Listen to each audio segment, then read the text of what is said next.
Hi, I wrote a letter to you a couple of months back, maybe a month, I don't know, I can't remember.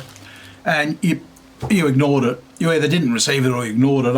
I suspect the latter. But I'd waited a long time to send that letter. I wanted to get a few things sorted out before I actually approached you.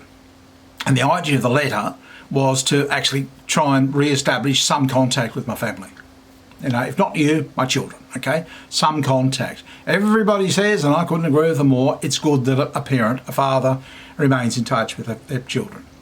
It's healthy, like it hurts me that I don't see them, but I mean, it's doing a lot of damage to them. You don't have to believe that, but trust me, that's what's happening. And eventually, I just won't be here and they won't have a chance to actually re-establish that contact, so they'll be stuck with that feeling for a long, long time. So I'd like to actually try to re-establish some sort of normalcy. And this has prompted, recently I had to go to hospital. I was having renal failure. Way back, you probably remember at the end of our relationship, I was starting to have bladder problems. Yeah, they were, I've got an enlarged prostate, and it was the urine was building up, and it was backtracking, going up to my kidneys, and essentially it was killing me. So funnily enough, the moment they put the catheter in was about when the market crashed. The stock market and everything else. Yeah, so it was, I think it was that day, it was the first day it went down 1,000 points. And I look at it and I think a nice analogy, yeah, it's something was taken out of the economy, something was taken out of my bladder. Maybe it was my fault. But while I was in hospital, they asked me several times, who's your next of kin? It's just part of the admission process and what have you. And I said, no, I don't have any next of kin. And they'd sort of look at me like, huh? Where's your wife? Why isn't she picking you up? What? I said, no, I don't know where my wife is. And I felt stupid saying it. It felt, and the look of disgust they had, I was surprised. I thought everybody would be quite accepting. Women just do whatever they like these days, and about your bad luck. But there was this look of disgust. I don't know whether it could have been me. They may have been blaming me, I have no idea, but I didn't like the feeling at all. It was embarrassing. It just made me feel like a complete idiot. But there was I wasn't going to put your name down. What for? What? Just to save appearances? No. I tell the truth. If you don't contact me, if you don't have anything, then you're not my next of kin. I don't have a next of kin. It's that simple. If you don't want to talk to me or anything, then who are you? So, I thought about that and it's been on my mind. And I sit here at times and I think, and I remember little things that happened all throughout our marriage, all along the way. And often it's with regret. I think, I could have done that, handled that better, could have handled that better, could have handled this better. I don't cane myself over it. I look at it and I think it's unfortunate because it could have been some just little things, just silly little things. But, when you're younger and you're trying to do something that's as difficult as I was trying to do, the pressure gets to you.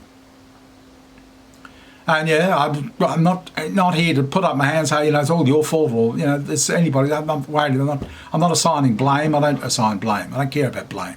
I don't care whose fault it was. So I thought, no, I really once I got a few things sorted out, I wanted to get in touch with, and that's why I wrote you the letter. And if you didn't receive the letter, I'll just recap on it briefly. Back in 2018. I discovered I had summer sad. This thing that just hits me every summer. I complained to one person after the next, why do I feel so sad in spring? I don't know. Maybe you should get out in the sunshine a bit. Actually, that's about the worst thing I could have done. You and Jackie used to complain incessantly how I hated Christmas. Yep, for me, that was the worst time of the year. That was when it was really at its worst. It's the light. It excites me in the morning. It gives me really vivid dreams, and it's just, you can almost touch them. Very hard thing to find. It's like bowel cancer, very hard thing to find, but once you find it, really easy to mitigate. All I do is I wear nightshades, drapes, and I wear sunglasses, in spring, day and night, inside, outside. I just wear these yellow glasses, or just sunglasses. And that just about does it. It keeps, it's just too much light. It's just, overwhelms me. highly sensitive mind. It just gets overwhelmed by the light input.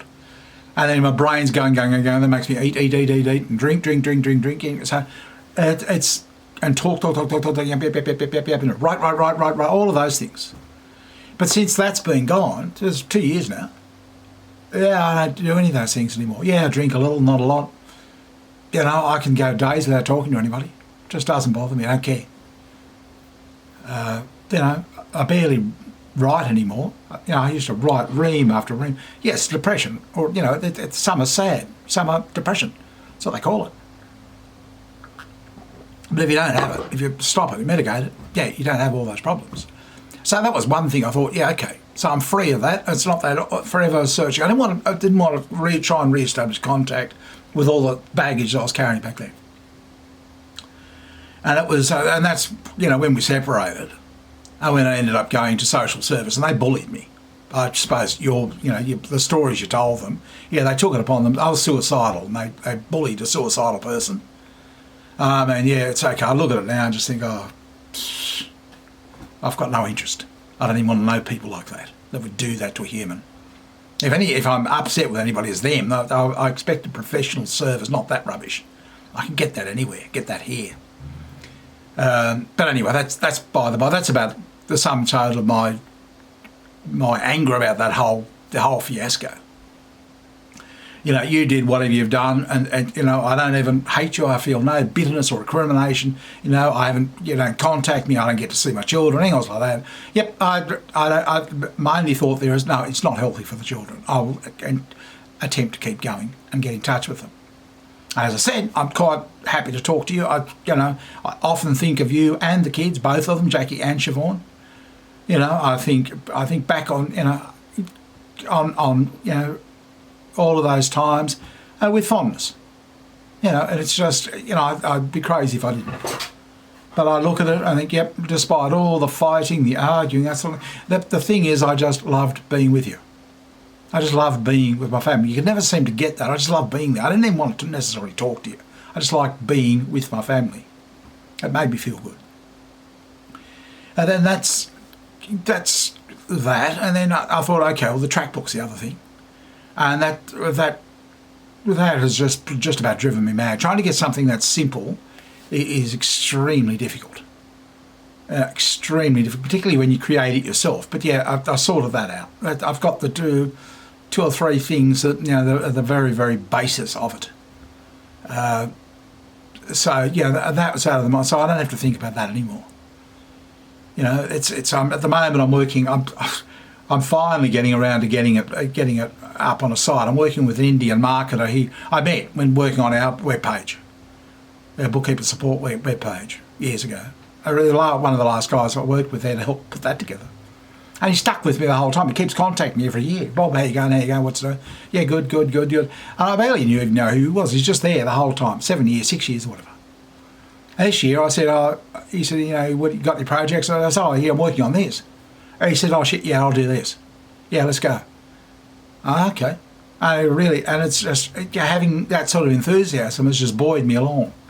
And I just work. I'm flat hammer on it. Hopefully I'll get it done in 6 weeks. Get all the content done for the site in 6 weeks, and we're good to go. I've still got to write up the web page and what have you, but yeah.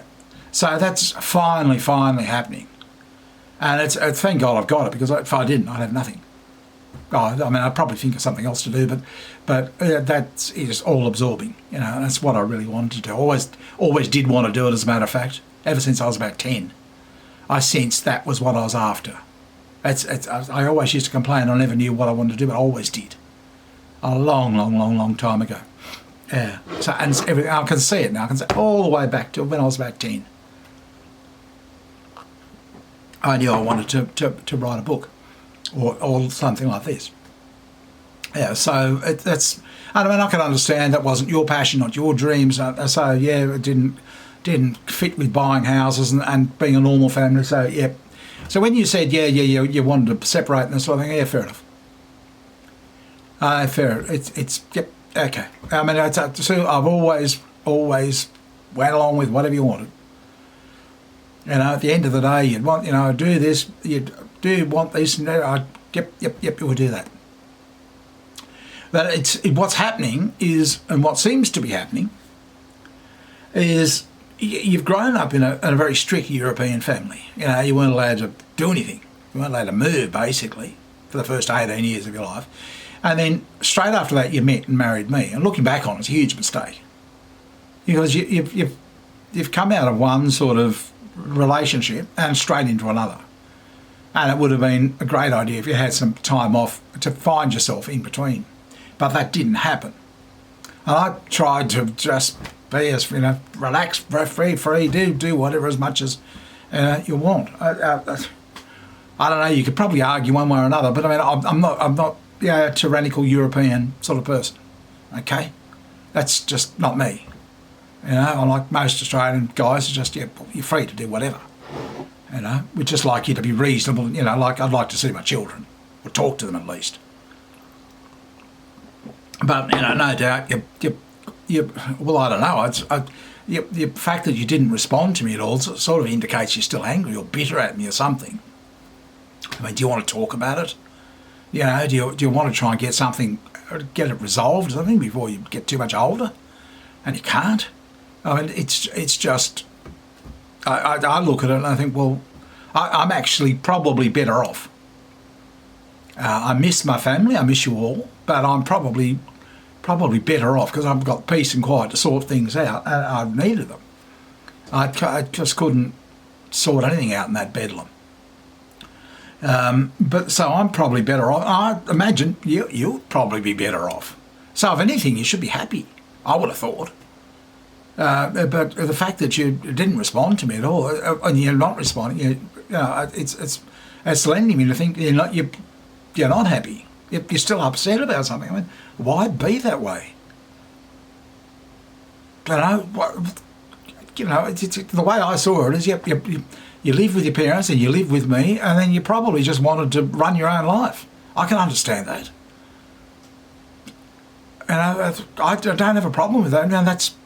But that's what I was trying to say to you. Isn't there some better way we could organise it so that we don't just throw out the baby with the bathwater, just destroy everything? That's what I'd like to try and resolve. There's still, the children are my children, even though they're adults now. I just don't think it's healthy for them to just write the father off like that, throw the father out in the garbage pile. I don't care. If I was, I think you got the idea that I had some sort of relationship with Raffaini. I think that's probably the thing that catalysed it with Jackie. She couldn't stand that, and I can understand that. But the problem was, Sue, I was suicidal, and so was she. And we were clinging hold of one another, trying to keep one another up, both actually slipping into alcoholism. Big age difference. There was no romance or bloody sex or anything like that. It was just two people trying to cling hold together in a stormy sea. She used to sit on cam and swallow tabs, and it used to freak me out. But it was that's what it was like. Probably, I don't know, it couldn't have been a worse person, but at that time I was just, I was drowning. It was just getting worse and worse and worse each year. Each year, the summer sag hit me, and it was just worse. And then I'd get on and I'd drink to make myself feel better, and of course that just made me feel depressed. So then I'd feel bad, and I'd feel bad about that, and I'd probably upset somebody when I was drinking, so I'd drink more. And it was just despondent, and I was forever looking for what is wrong with me. Oh yeah, it was that, summer sag. I had no idea. It only hit me, as I said, in 2018. I just woke up one day and boom, couldn't move for a week. I sat here for a week and did nothing. I just didn't have the energy to move, to think, nothing. And then that's when I checked it out on the net. And I spoke to a doctor about it. He said, no, it's a load of bullshit, it doesn't exist. Australians have no diagnosis for it. So when I was asking Australian doctors, why am I feeling this? Of course they had no idea, because it's not diagnosable here. But that's what happened. That's the reality. That's what happened. But all of that's resolved now. All of that's sorted. So I don't know. I would just really like to. it just seems for 30 years of life and just burnt, forgotten about, as if it was nothing. I mean, it's not normal, Sue. It's just not, you know. And I mean, think about it. You know, people are cracking up after a month of being cooped up together in, you know, under this lockdown thing. We were there for 25 years or 20 years or something. I mean, seriously, just sit back and try and look at it and just, yeah, a lot of, you know, it was a hard time. But this is, you're hearing people going through all of this trauma after a month, emotional upheaval after a month, 1 month. You know, hell, man. You know, it's just, yep, I'm not surprised what happened. That's why I've never said anything to you, never, you know, objected or anything else like that. Tried to go along with whatever you wanted. But now it's gone way too far. It should be brought back into some sort of normal sort of breakup. You know, you know, I'm not upset. You know, it was, things didn't work, and, you know, I'm actually not angry with you. I'm not bitter with you. I'm not, you know, the only people I'm furious with are social services with their stupidity. As for you, you know, I think whatever's happened to you has happened. I'm not saying anything's right, but none of it was right. But I don't hold that against you. But, you know, I think if we can now just say, yeah, okay, forget all that, and just try and resume some sort of contact. Just Skype call, or even email. Skype would be better. Skype would be ideal. Both Jackie and Siobhan. That's fine. Don't have to meet. Don't have to anything like that. Yeah, Skype would be excellent. And then just periodically, just once, so I've got a feeling at least of some sort of family, you know. And I might even put you down as next of kin next time. So, you know, should I die, they'll actually contact you. I think that would be right, Sue. I think I think this is what I'm trying to say. Yes, I understand a lot of things have happened. I understand a lot of things have happened in life. Now I think it's the time to sit back and look at it and think, what is the best thing for everybody concerned here? You know, I'm certainly not going to be influencing anybody, or, you know, your lives are your lives. The girls are adults now. You know, they've made their bed. Whatever they're doing, they're doing. It's nothing to do with me. My life is my life, nothing to do with anybody else. But we are still a family. I'm still the father. I'm still actually your husband. You know, I asked you for the divorce papers, you never sent them, which makes me wonder, you know, why not? You know, if you didn't want to be, I assume you just want a divorce. Okay, but you haven't done so. So, you know, you're holding back for some reason. I don't know. You don't talk to me. You never did, actually. You just accepted and said, okay. But, yeah, here's your opportunity to actually try and, you know, say something. Try and get something out as to what the problem is. But, I mean, there's, you know, I'm no threat to the children. I'm no threat to you. You know, I really just think it's particularly, it's for the child's health, the children's health, both Jackie and Siobhan, that they are in touch with their father. Anyway, I hope this falls on open ears, and I hope that we can move forward from here slowly. I'm in no hurry, and you know, I think if we can do that, I think that would be a good thing. I think it'd be a very good thing, actually. Okay, I'll talk to you later, hopefully. Bye.